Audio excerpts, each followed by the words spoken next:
so let's have a look at some of the research questions, and specifically the difference between research and interview questions.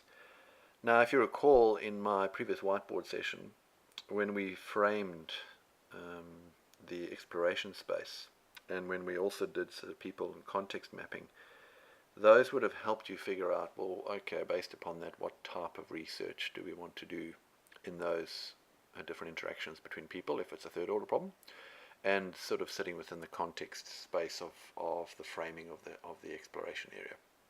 So really, we want to be able to create a broad type of research question that's going to guide all of our activity. In other words, this is ultimately what we're looking to get an answer to.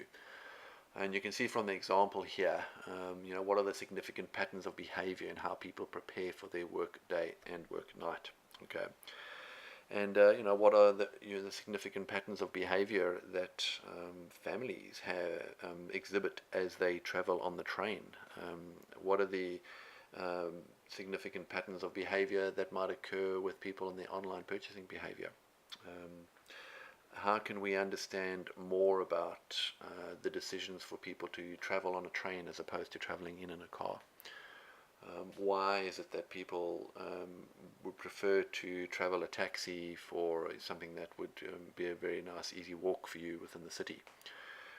Why is it that people are throwing cigarette butts into a street when there is a dustbin right there?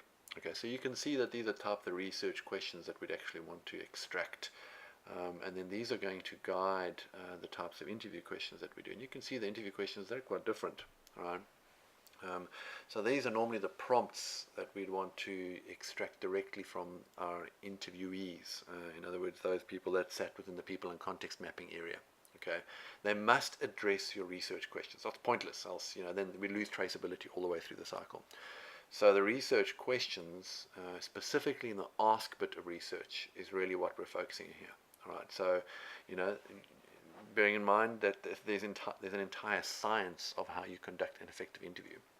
So we're only going to touch on it lightly.